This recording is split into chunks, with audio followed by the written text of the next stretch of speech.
posible porque nos has unido como un solo cuerpo. Y de todo el mundo, Señor, has llamado a este pueblo para ser testigos de tu amor y ser testigos, Señor amado, de las grandes obras que haces en medio nuestro. Por eso te pedimos, Señor, que tú puedas obrar en la vida de cada uno de ellos y así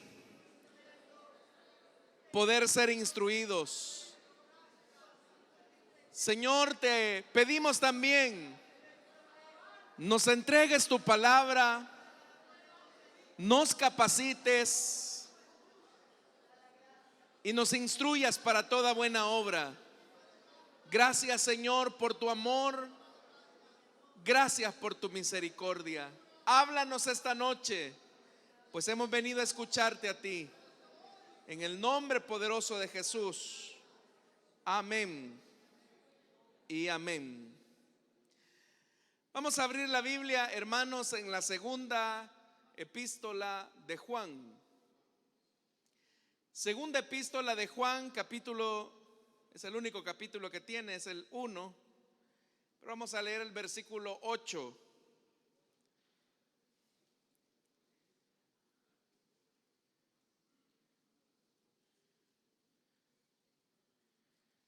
¿Lo tienen, hermanos? Bien, la palabra del Señor nos dice en segunda de Juan, versículo número 8: cuídense de no echar a perder el fruto de nuestro trabajo. Procuren más bien recibir la recompensa completa. Amén. Hasta ahí dejamos la lectura, hermanos. Tengan la bondad de sentarse, por favor, esta noche. Amados hermanos, en la última ocasión estuvimos considerando un aspecto de la enseñanza que se conoce como el tribunal de Cristo. Decíamos, hermanos, que este tribunal tiene como objetivo sopesar las obras de cada creyente. En este tribunal no está en juego el tema de la salvación, porque dijimos que la salvación es una obra consumada y perfeccionada por Jesús, de tal manera que somos salvos por gracia y no por obras. Pero a pesar de que somos salvos por gracia y no por obras, sí es importante decir que somos salvos para buenas obras. Es el deseo de Dios que nosotros llevemos abundante fruto. Y hablábamos, hermanos y hermanas, que la única manera en que nosotros podemos llevar ese fruto abundante es cuando tenemos las motivaciones adecuadas para servir al Señor o para hacer para Dios. Todos acá, hermanos, Dios nos ha entregado una responsabilidad específica por la que vamos a dar cuenta delante de Él. Tal vez, hermanos y hermanas, el relato que más se aproxima a esta verdad que estamos enseñando en estos estudios es la parábola de los talentos, donde podemos observar, hermanos, cómo el dueño de todo ese capital le entrega cierta cantidad de talentos a cada uno de sus obreros. Y a cada uno de ellos el Señor les reparte según la medida de gracia o la medida de capacidad que tienen ellos para poder multiplicar aquello que el Señor estaba invirtiendo. Pero lo que sí es cierto es que Dios a todos nos ha dado una medida de gracia distinta, que tenemos la responsabilidad de multiplicarla. Y eso, hermanos y hermanas, solamente será posible cuando nosotros mostremos una capacidad de obediencia a Dios y a su palabra. Y en la última ocasión hacíamos la observación que no solamente se trata de tener una cantidad de cosas buenas en la obra de Dios, sino que es importante que nosotros filtremos nuestras motivaciones, porque probablemente muchas de las cosas que nosotros hacemos para Dios, aunque pueden ser buenas, estas también pueden ser hechas con una motivación incorrecta. Por ejemplo, el apóstol Pablo señalaba que en su época habían muchos predicadores que anunciaban el evangelio con la finalidad de generarle molestia a Pablo. Otros lo hacían por vanagloria, otros lo hacían porque era la forma en que podían subsistir o vivir, salir adelante. Pero en el caso de Pablo, la motivación, hermanos y hermanas, seguía siendo la fidelidad al propósito que Dios le había asignado. Decíamos entonces que una de las motivaciones que debe de sustentar la obra de los cristianos debe de ser el amor. El amor es la fuerza, hermanos, que nos capacita, nos impulsa a superar los retos y los desafíos en aras de obedecer al propósito o al proyecto de Dios. Muchas de las cosas, hermanos, que se hacen al interior de la obra de Dios, al interior de la iglesia, se han logrado precisamente por el amor con el que se emprendió una tarea en particular. Jesús de hecho resalta que una de las características distintivas de aquellos que se identifican como discípulos suyos es el amor. Si uno pudiese preguntarse, ¿cuál es el símbolo distintivo de un cristiano? No es la Biblia que utilice, no es el tiempo que tenga de estar en la iglesia, no es la membresía que tenga, hermanos y hermanas, en determinada denominación, no son ni siquiera los títulos, las maestrías o los doctorados en teología los que identifican al cristiano, ni siquiera si su privilegio es alto o es de menor rango. Lo que identifica a un cristiano, y Jesús lo dijo, en esto sabrán que sois mis discípulos. ¿Y cuál es la medida, hermanos? El amor. Que os améis los unos a los otros, pero vea la medida, como yo os he amado. La medida no es amar como nosotros creemos, como nosotros consideramos, sino que la medida es amar como Jesús nos amó a nosotros primero. Y en ese sentido, hermanos, uno de los filtros que nos permiten saber si en realidad estamos construyendo bien, estamos obrando bien, es si nuestras obras están siendo hechas en amor. Al hablar acerca de esto, es importante, hermanos y hermanas, como el Señor, por ejemplo, señalaba a una de las iglesias, a una de las 7 iglesias del Apocalipsis, que una de sus deficiencias era precisamente que su primer amor había decaído. Esa es la iglesia de Éfeso. El Señor es consciente de su arduo trabajo, de su esmero en la obra, pero el Señor señala y dice: tengo una cosa contra ti, y es que has perdido tu primer amor.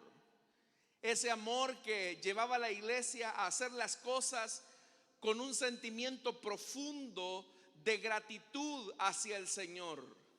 ¿Sabe que lo que cultiva el amor hacia Dios, hacia su obra, es la magnitud de agradecimiento que puede existir en nuestro corazón hacia Dios? Es en ese punto de nuestra vida donde nos damos cuenta, hermanos, que no hay nada que nosotros podamos hacer que sea suficiente para poder agradecer fielmente al Señor todo lo que Él ha hecho por nosotros. Y es que en realidad, hermanos, si pensamos en las obras del Señor a favor de nosotros, nos vamos a dar cuenta que no hay forma en que nosotros podamos retribuirle a Él todo lo que Él ha manifestado a favor de nosotros. Todo lo que el Señor ha hecho por nosotros es grande, no se puede calcular, no se puede medir, no se puede estimar con exactitud. Y ante ese compromiso de amor que Dios ha manifestado hacia nosotros, eso incentiva nuestra gratitud para poder obrar con excelencia para nuestro Dios. ¿Cuántos de los que estamos acá tenemos motivos de sobra para darle gracias a Dios? Si usted tiene motivos de sobra para dar gracias a Dios, usted no tendrá excusa para servir a Dios. Si usted tiene motivos de sobra para agradecer al Señor, no va a necesitar que lo anden rogando para que pueda desempeñar un privilegio, para que pueda desempeñar una función para el cuerpo de Cristo. Y no solamente me estoy refiriendo, hermanos y hermanas, a los privilegios visibles que nosotros vemos, los cuales son muy importantes, sino que me estoy refiriendo también a que nuestra vida en su totalidad debe de ser una vida de servicio completo hacia Dios. Entonces, hermanos y hermanas, el filtro hacia nuestro corazón es cuál es el nivel de gratitud que nosotros tenemos hacia el Señor. Cuando la gratitud se va perdiendo, nuestro amor se va enfriando. Cuando nuestra gratitud, hermanos y hermanas, se va desvaneciendo, es cuando nos resulta muy gravoso hacer la obra de Dios. Es cuando nos resulta muy pesado hacer algo para el Señor. He visto algunos estudios, hermanos, de cómo algunos ministros del Evangelio desarrollan lo que se conoce como el síndrome del ministro quemado. ¿Y qué es eso del síndrome del ministro quemado? Es precisamente, hermanos y hermanas, cuando se pierde el curso en el ministerio y solamente se ve el ministerio como un modo de vida. Es decir, personas que han perdido la pasión, personas que han perdido el fuego, personas que han perdido la entrega, que poco a poco, hermanos y hermanas, han llegado al punto de simplemente ver esto como su medio de trabajo. Es ahí donde estamos en presencia de lo que se conoce, como estos especialistas lo han llamado, como el síndrome del ministro quemado. Pero esto, hermanos y hermanas, no es solamente exclusivo de los que desempeñan la función pastoral, sino que en realidad también es visible en la mayor parte de cristianos cuando se han quemado completamente. Y una de las causas que señalan estos estudios para ver por qué la iglesia se ha acostumbrado, hermanos y hermanas, a la rutina, a la monotonía, es que han perdido su sentido de gratitud hacia Dios.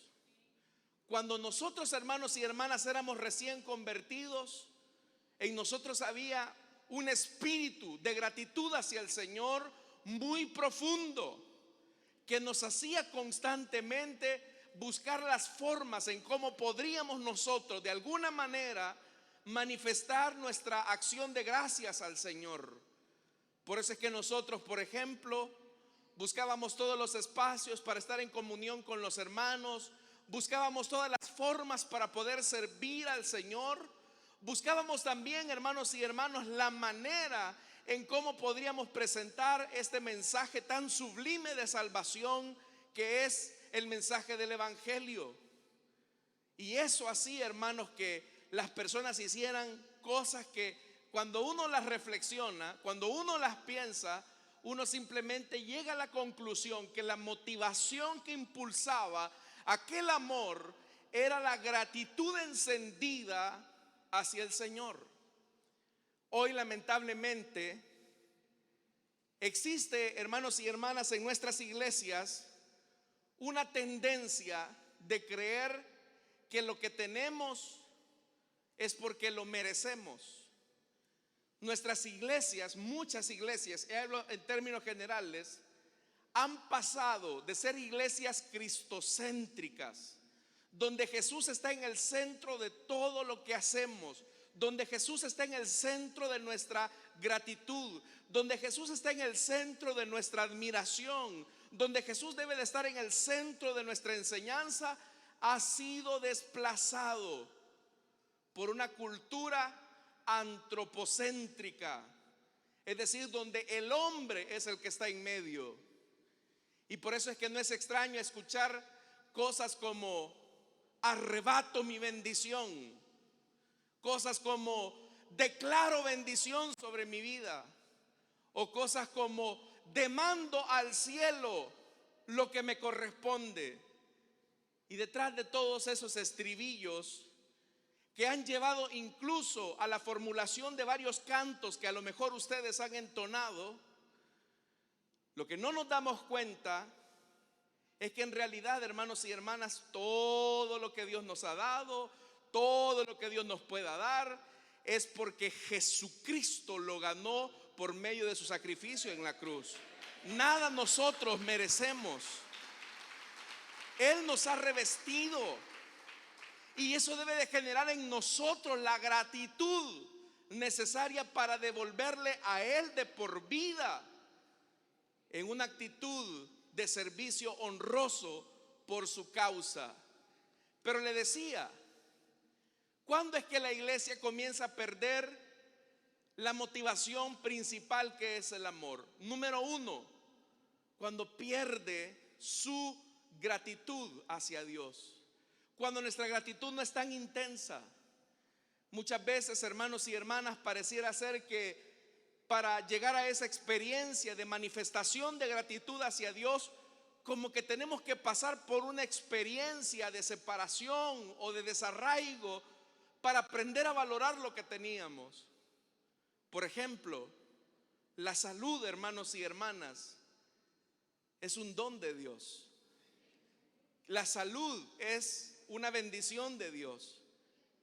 Que usted haya venido caminando acá a la iglesia por su propia cuenta y se haya sentado acá y me esté escuchando, eso, hermanos y hermanas, debería de ser para nosotros un motivo de deleite. Por eso es que el salmista decía que él se deleitaba en la casa del Señor. ¿Por qué causaba deleite en el salmista estar en la presencia de Dios? Era él el que se lo estaba permitiendo. Pero cuando en realidad valoramos esto, cuando por ejemplo impedidos por la edad o por la salud ya no podemos venir, hermanos, por nuestra propia cuenta. Recuerdo a una hermana que por su vejez era comprensible, ya no podía venir ella sola a la iglesia. Y me decía la hermana: ay, hermano, usted supiera cuánto yo anhelo estar ahí en la iglesia, pero yo por mis rodillas ya no puedo caminar a la iglesia. Solamente me tengo que conformar por escucharlo a través de la radio o verlo a través de las redes. Pero cuánto yo no anhelo estar ahí con mis hermanos alabando el nombre del Señor.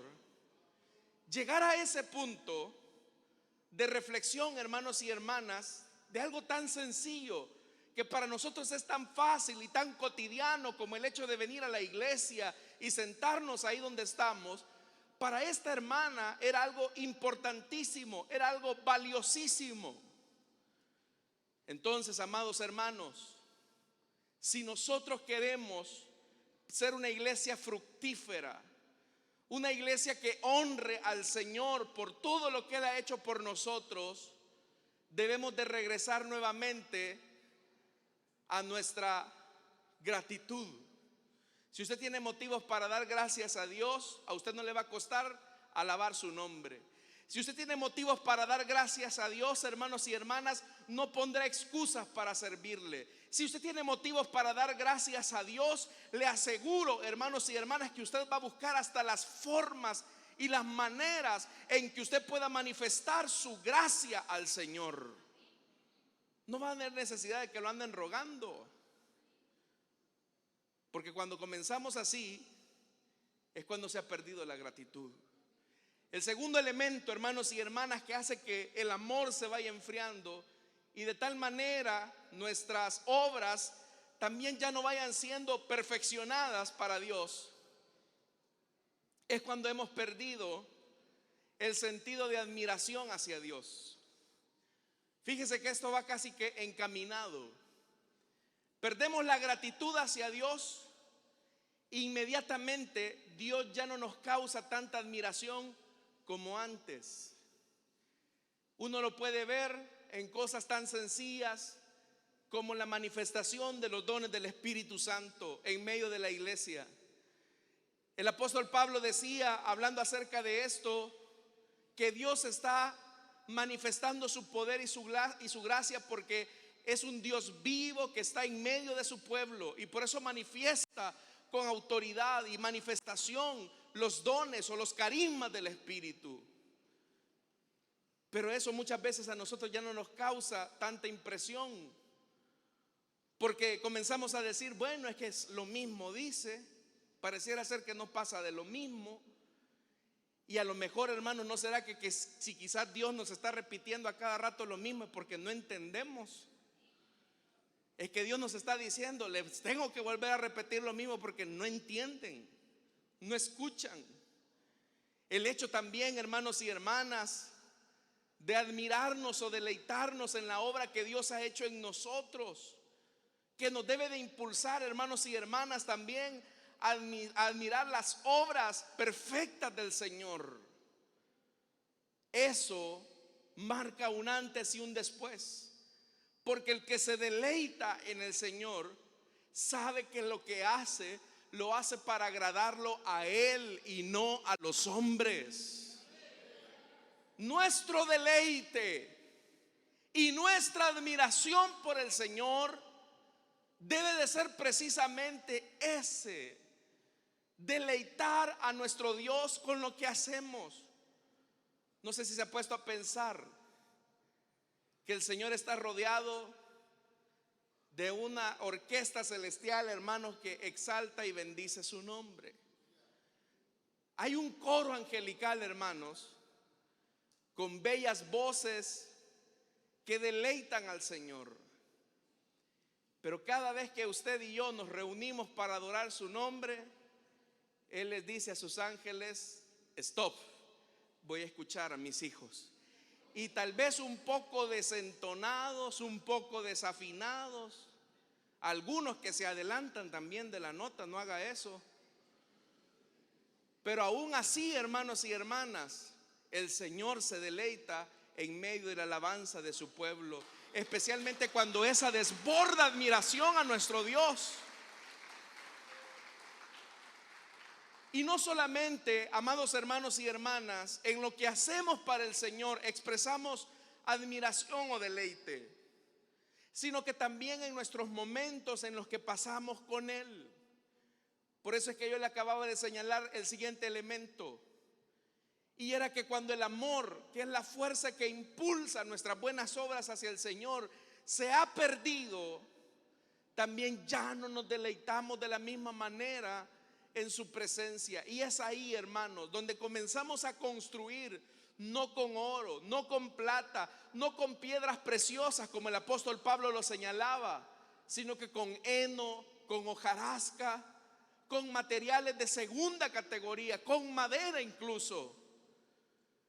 ¿Sabe?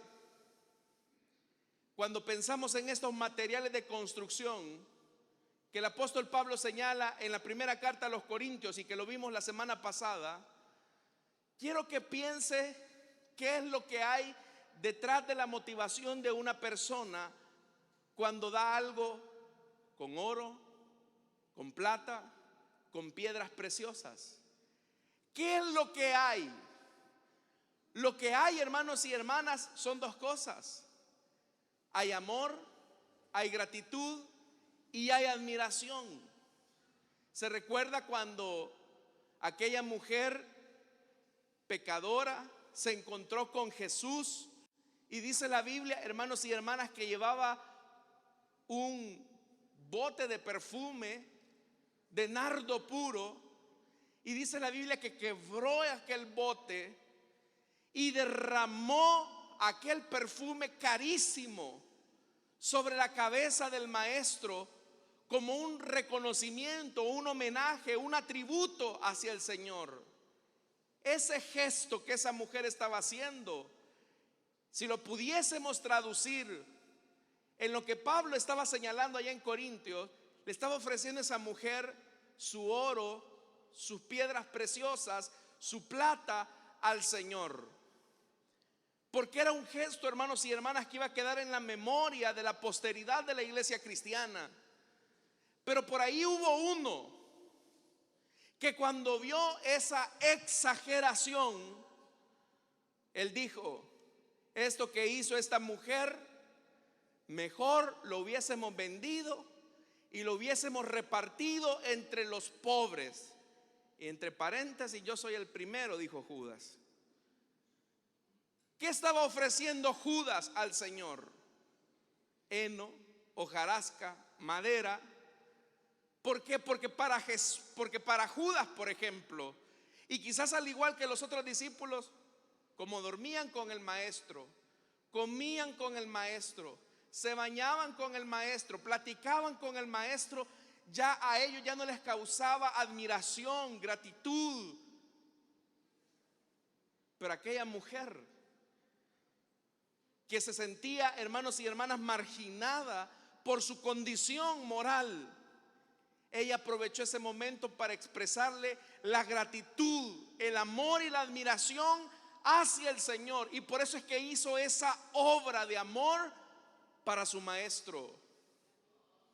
Entonces, hermanos y hermanas, la pregunta que esta noche tenemos que hacernos nosotros es: ¿qué tanto de lo que hacemos lo hacemos con el amor, la gratitud y la admiración hacia nuestro Dios? Sin importar lo que sea que hagamos, porque muy pequeño puede ser algo que hagamos para Dios, pequeño bajo los criterios humanos, pero es estimado y es valorado por nuestro Dios. Por ejemplo, amados hermanos, ¿qué puede haber de hermoso con ofrecerle un vaso con agua a uno de los pequeños? Alguien diría: bueno, un vaso y con agua. Pero si esto se hace con amor, con gratitud y con admiración a Dios, les aseguro, dijo Jesús, que aun esto que hagan con uno de mis pequeñitos, a mí me lo hicieron y tendrá su recompensa. No se trata, mis estimados hermanos y hermanas, de las cosas grandes que el mundo puede llamar como grandiosas. Se trata de que detrás de cada gesto pequeño que hagamos, lo hagamos con el amor, la gratitud y la admiración hacia nuestro Dios. Cuando nosotros ya no tenemos esos tres elementos, nuestras obras poco a poco van perdiendo la calidad y la consistencia. Y por eso es que me llama mucho la atención lo que este pasaje dice y que nos sirvió como base. Oiga lo que dice: cuídense de no echar a perder el fruto de nuestro trabajo. Y oiga, cuídense de no perder, hermanos y hermanas, el fruto de nuestro trabajo. ¿Y eso qué significa? Que fácilmente podemos echar a perder, hermanos y hermanas, lo que hemos hecho. ¿Y cuándo comenzamos a perder eso? Cuando nuestra intensidad de amor, de gratitud o de admiración a Dios se va perdiendo. Por eso, hermanos, es importante que cada uno de nosotros valoremos cómo está nuestro amor hacia Dios sinceramente, como iglesia del Señor, como servidores de Dios que servimos en diferentes áreas. ¿Qué tanto de lo que hay en nuestra vida está revestido de esa característica de amor? Alguien dijo en alguna ocasión que la fuerza más armonizadora en el mundo es el amor, y es cierto, porque el amor, hermanos y hermanas, es capaz de sobreponerse a cualquier tipo de desafío. Por amor, una madre es capaz de quitarse la comida de su boca para dársela a su hijo. ¿Sí o no, hermanas? Por amor, un hombre es capaz de sacrificar su vida para que a sus hijos no les falte nada, para que a sus hijos no les pase nada. ¿Sí o no, hermanos? Si el amor entonces es esa fuerza que nos impulsa a hacer cosas, hermanos y hermanas, que uno dice, bueno, es que se necesita estar enamorado para hacer eso. Vea qué tan grande fue el amor de Dios hacia nosotros, que no solo lo expresó con palabras, sino que se ofreció a sí mismo para presentarse como ofrenda viva y agradable en esa cruz, hermanos y hermanas. El símbolo de esa cruz es la manifestación del amor de Dios hacia usted. Es un amor que llega hasta las últimas consecuencias.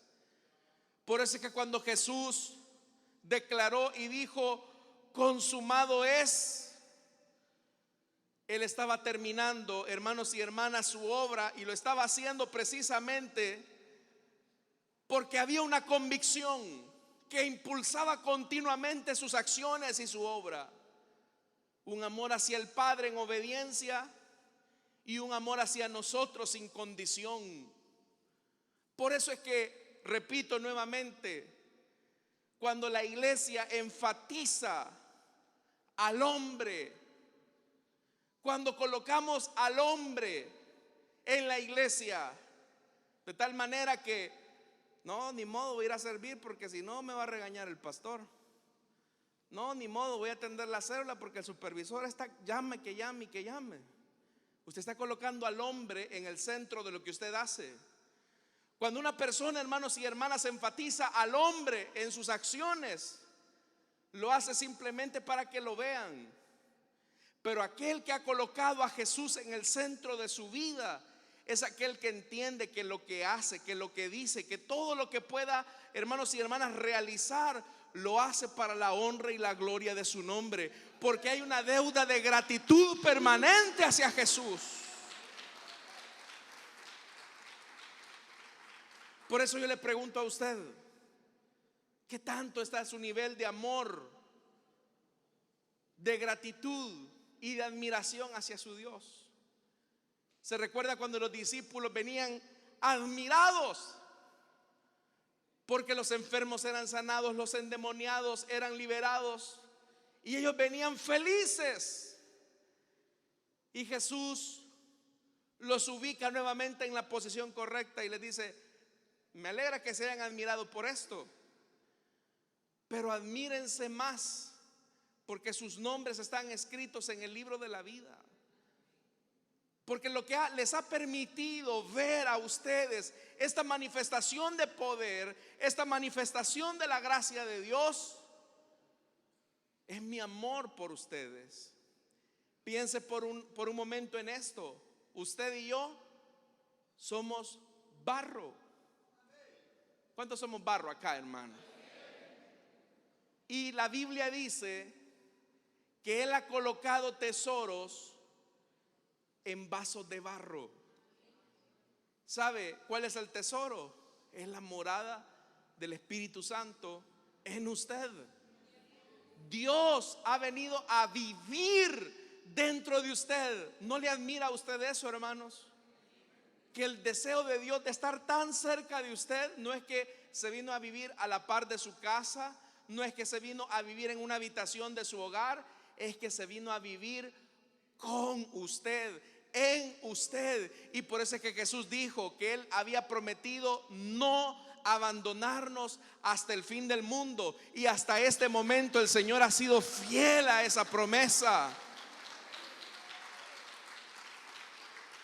Entonces, cuídense de no echar a perder el fruto de ese trabajo. Y oiga, procuren más bien recibir la recompensa completa. Y esto refuerza la idea que estábamos hablando la semana pasada, que aquí no, lo más importante no es comenzar, sino terminar. Lo más importante, hermanos y hermanas, es que comencemos bien y terminemos bien. Porque hay gente como Saúl, que comenzó con el Espíritu Santo en su vida y terminó consultando a una adivina de Endor. ¿Cómo es que aquel hombre lleno del Espíritu, al que Samuel le dijo: haz todo lo que te viniere a la mano por hacer, porque Dios está contigo, termina arruinado consultando a una hechicera adivina de Endor? Porque lo más importante no es solamente comenzar, sino terminar bien la carrera. Hay hermanos que dicen: no, si antes cómo eran las células, ¿verdad, hermano? De 30, de 40. No, si yo cuando era líder, allá en el año de 1900, no me acuerdo, si solo yo traía el bus. Y hoy a usted hay que venirlo arrastrando para que venga a la iglesia. Y hoy solo vivimos del recuerdo. Y como dijo un hermano, son los hermanos Abba. ¿Ya sabe cuáles son los hermanos Abba? Ayunaban, cantaban, vigilaban, todo en pasado. Pero no, hermanos y hermanas, nosotros debemos de tener la misma consistencia de Daniel, que a pesar de los años, cuando pregunten por nosotros: ¿eres tú aquel Daniel del que conocimos o del que escuchamos hablar? Y quizás ya nuestro cabello un poco cubierto de canas, nuestro rostro surcado por arrugas, nuestras fuerzas físicas debilitadas, pero aún en medio de esa debilidad humana, que el poder de Dios se siga manifestando a favor de nosotros. Que sigamos amando a Dios con la misma intensidad. Aquí hay hermanas, servidoras, servidores que tienen años de estar acá en la iglesia. Hermanos que los vamos a ir a sepultar con su uniforme de diácono, de diaconisa. Aquí hay hermanos que tienen años de servir fielmente al Señor. ¿Qué cree usted que los impulsa a tener ese nivel de perseverancia en la obra de Dios? Su amor, su gratitud, hermanos y hermanas, y su asombro, su deleite al Señor.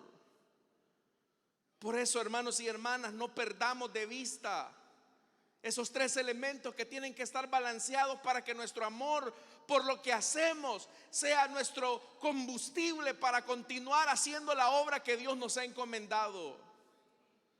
Cuando usted ya no se admira, hay gente que manifiesta y dice: es que yo ya no siento a Dios, es que los cultos ya no son como antes, es que los servidores no son como antes, es que la música no es como antes, es que la predicación no es como antes.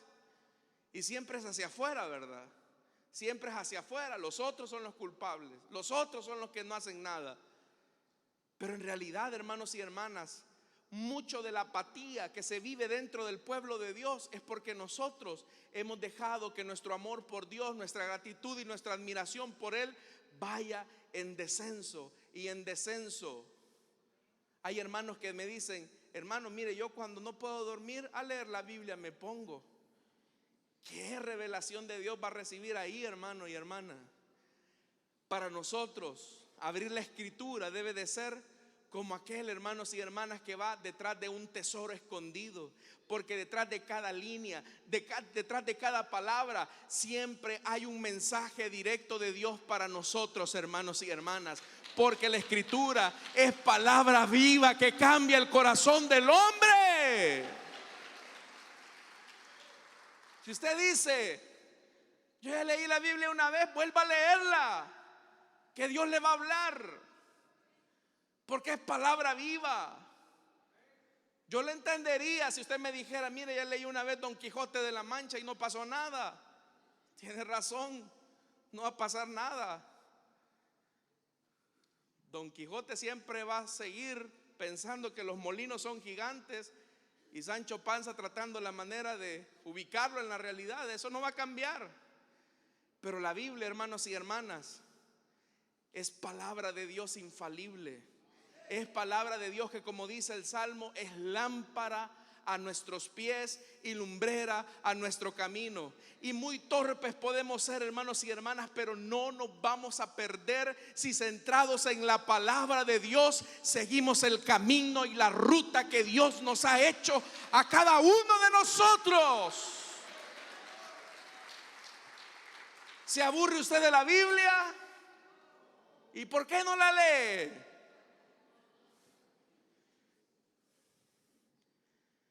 El otro elemento, la oración. Cada vez que vamos al lugar secreto con Dios, Dios siempre nos va a decir algo.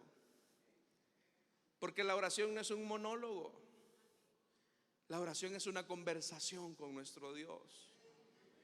Y Dios quiere hablarnos. Pero muchas veces, hermanos, nuestras oraciones parecen más metralletas de peticiones hacia Dios. Dame carro, dame casa, dame novia, dame ropa, dame. Y todo, dame. Pero cuando, hermanos y hermanas, habrá un momento en que le diremos al Señor, como David Brainer: Señor, yo no te vengo a pedir nada. Todas mis necesidades están cubiertas por ti. Solamente he venido para estar en deleite en tu presencia, para contemplar tu hermosura, para contemplar tu santidad. La biografía de este hombre, hermanos y hermanas, cuenta que ese hombre podía pasar horas y horas buscando la presencia del Señor. Yo le pregunto a usted, ¿cómo está su tiempo de oración con Dios? ¿Sabe cuál es la mayor queja que tienen las esposas de los esposos? Es que nosotros no platicamos con ellas. Muchas veces en nuestro trato hacia ellas es pesado, es indiferente, es tosco, cuando la Biblia misma nos dice que a la mujer debemos de tratarla como vaso más frágil. Bien se lo pueden las hermanas. Pero muchos hermanos tratan a sus esposas como vasos de hierro, quizás, ¿verdad? Pero si en el trato hacia nuestras esposas Dios nos demanda que tengamos esa delicadeza, ¿por qué con nuestro Dios también nos mostramos la misma delicadeza para buscarlo tempranamente, para dedicarle lo mejor de nuestro tiempo a Él? Nuestros tiempos de oración, hermanos y hermanas, son tan mediocres, perdone que se lo diga. Nuestros tiempos de oración, hermanos y hermanas, son tan mediocres que medio nos ponemos de rodillas. En el nombre de Jesús, amén. Pero si nos pusieran a ver una serie de Netflix, se echa los 8 episodios, ¿verdad? Seguidos. Hasta deja el oficio ahí y no hace nada. Pero no vaya a ser que nos inviten a orar a las 6 de la mañana una vez al mes aquí en la iglesia, y muchos no vienen. Pregúntele al hermano que tiene a su lado: ¿ha venido a las 6 de la mañana a orar usted al Señor? No le pregunte, porque ni usted ha venido, mi hermano. Pero si hay algo que debemos de cultivar, es la intimidad con nuestro Dios, para que nuestro amor siga ahí vivo.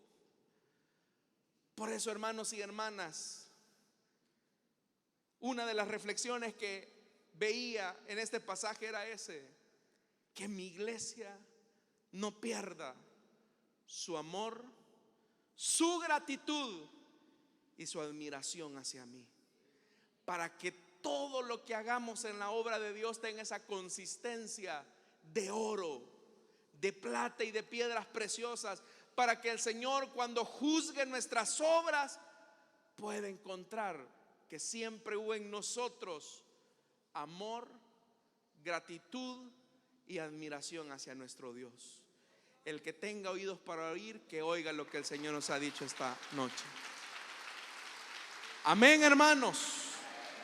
Vamos a orar, vamos a cerrar nuestros ojos.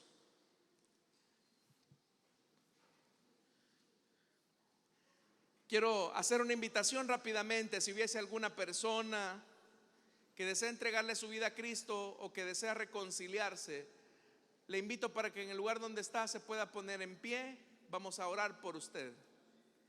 Si hay alguna persona que desea entregarle su vida a Cristo o que desea reconciliarse, póngase en pie.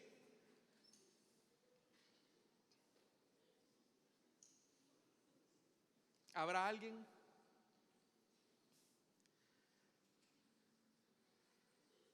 ¿Habrá alguien que desea entregarle su vida a Cristo o desea reconciliarse?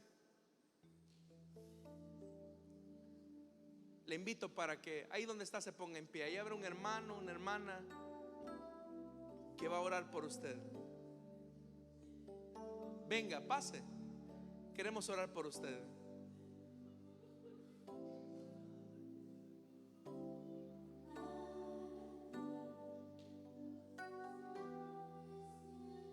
¿Habrá alguien? Dios le bendiga al hermano que viene aquí en la parte delantera. Hermano diácono, por favor, ayúdenos. Vamos, hágalo como este caballero que de rodillas le entrega nuevamente su vida al Señor. ¿Habrá alguien más? Vamos, póngase en pie. Todos con nuestros ojos cerrados, orando para que las cadenas sean rotas. Vamos. ¿Habrá alguien más que desea entregarle su vida a Cristo? Que sabe que su amor por Dios se ha apagado, se ha entristecido. Usted quiere entregarle su vida a Cristo, usted quiere reconciliarse. Póngase en pie. Voy a orar por esta vida, pero yo sé que aquí hay más personas. Tú te quieres entregar a Cristo, quieres reconciliarte. Ven, pasa. Vuelve a comenzar. Que las puertas están abiertas para todos aquellos que confiesan el señorío de Cristo. Vamos a orar por esta vida ya, pero si hay alguien más, salga rápido, porque el tiempo nos pasó. Vamos, usted está inquieta ahí en su asiento, es porque el Señor le está llamando. El Señor le está llamando, amigo, amiga.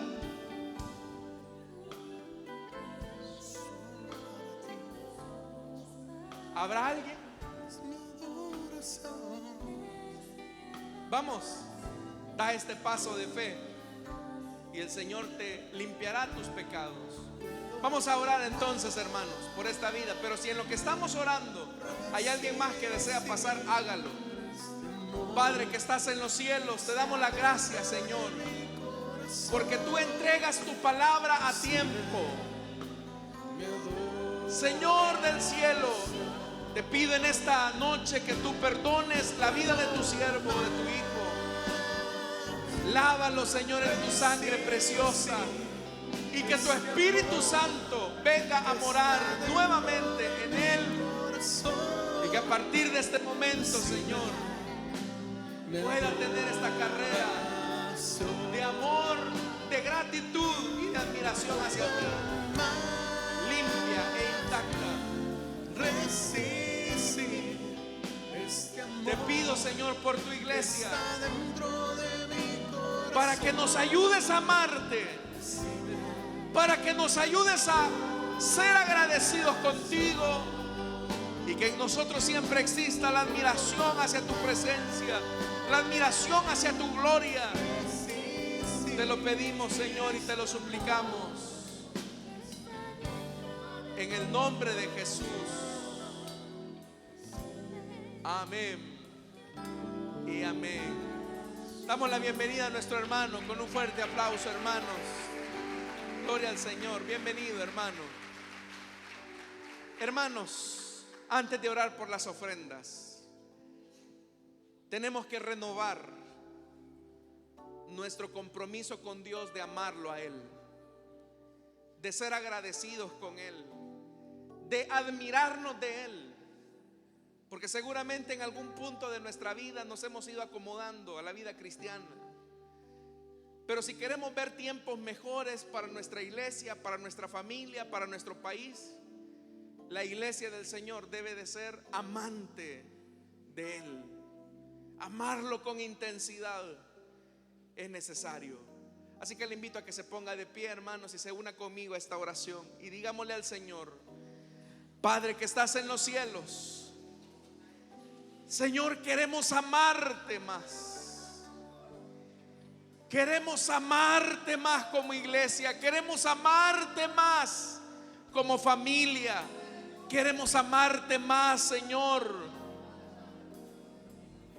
Perdónanos si hemos descuidado nuestro amor por ti, y eso se traduce en nuestra apatía, en nuestra opacidad para hacer tu obra. Perdónanos, Señor, por nuestra ingratitud. Perdónanos cuando ya no nos admiramos de tu presencia, cuando ya no nos deleitamos como antes. Ayuda a nuestra iglesia, Señor, para que seamos una iglesia que te ame, Señor. Que te ame, que te ame. Ayúdanos a amarte, Señor, porque motivos de sobra tenemos para hacerlo. Bendícenos, Señor, en el nombre de Jesús. Oramos también, Señor, por nuestras ofrendas y nuestros diezmos. No te damos de lo que nos sobra, no te damos por tristeza ni necesidad, sino que con gratitud y generosidad ofrendamos a ti. Recibe nuestras aportaciones en Cristo Jesús. Amén y amén. Pueden sentarse, amados hermanos, y nosotros cantamos al Señor.